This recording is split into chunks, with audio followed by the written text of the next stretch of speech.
when Judson Phillips announced my appearance here tonight, he explained why like this. He said, Farah was a Tea Partier before there was a Tea Party movement. And no one has ever paid me a higher tribute than that statement, honestly.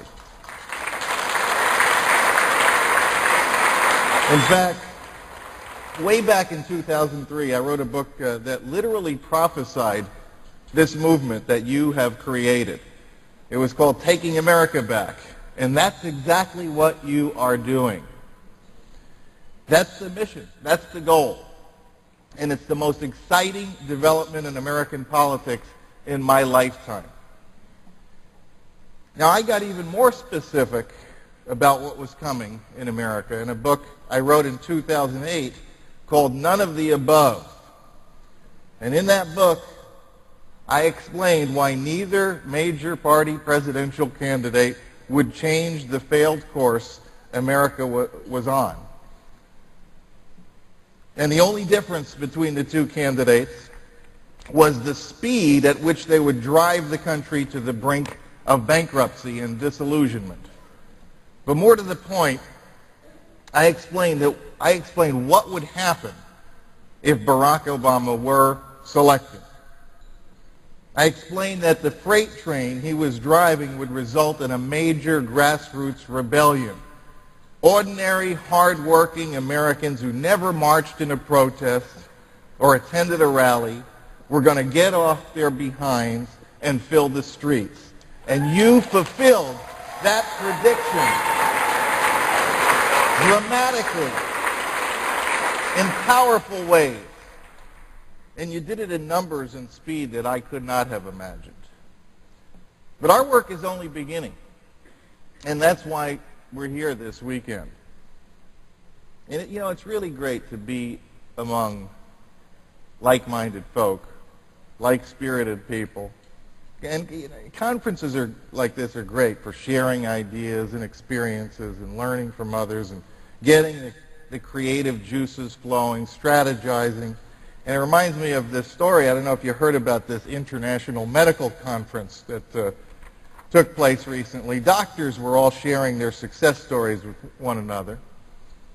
And a French MD says, medicine in my country is so advanced that we can take a kidney out of one man, put it in another, and have him looking for work in 6 weeks.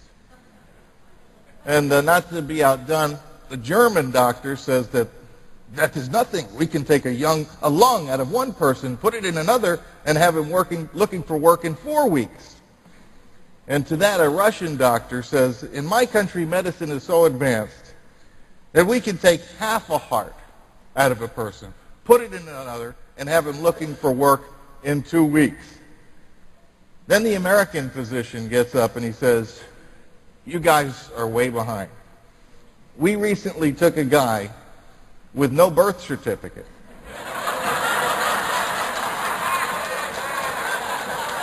No brain, and put him in the White House, and now half the country is looking for work.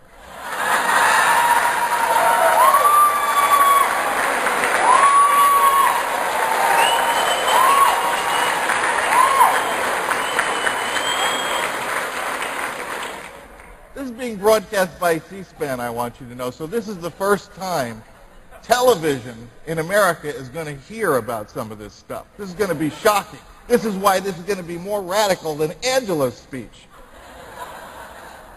I have a dream.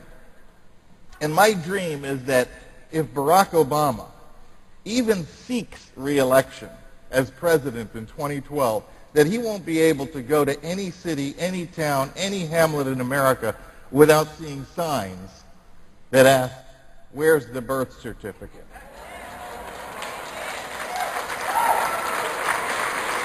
It's a simple question, and it has not been answered, despite what Bill O'Reilly will tell you.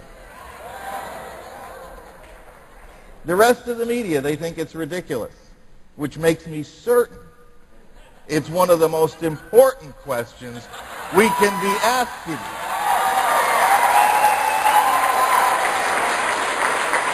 It really hits the target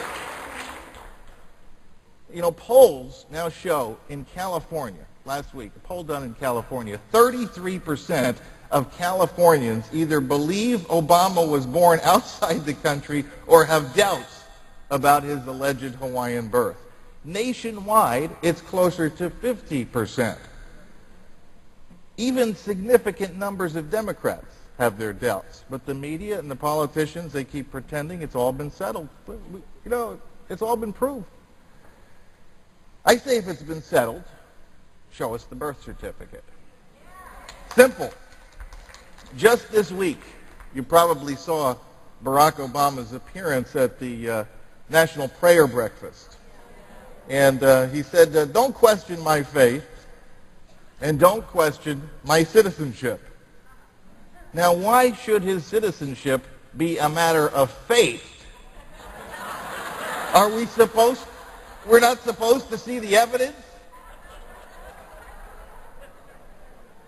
Now, some people think I'm obsessed about this issue.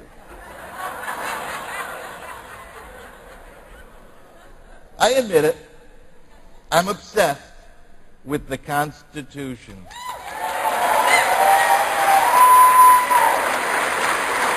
I think every American should be. I think every office holder who takes an oath to uphold it should be. I think every journalist who practices the profession under the Constitution's protections should be. Does the Constitution mean what it says? Does it actually limit what the Congress and the federal government can do? I had an interview today with National Public Radio. And, the lady was, lovely lady interviewed me and it was going pretty well, and I mentioned the Constitution. And then she said, well, but the Constitution is a living document. And that's why we have a Supreme Court to explain to us peons what it really means. And so I said to her, if you believe that, Michelle, I'd like to play poker with you under living rules. High-stakes poker under living rules.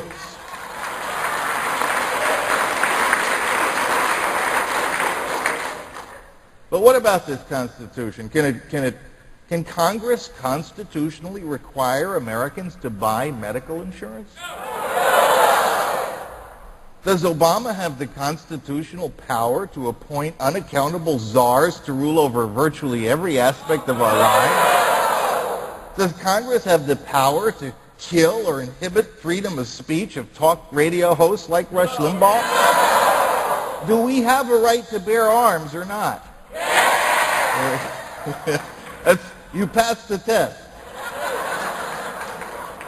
So what's wrong with being obsessed about upholding the Constitution? Without it, America ceases to be America. Some people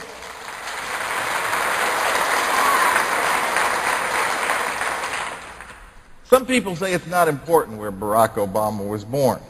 Some think the Constitution is just an archaic old document, or worse, it's a living document, one that changes in meaning over time. And to those people, I say there's a process for amending the Constitution.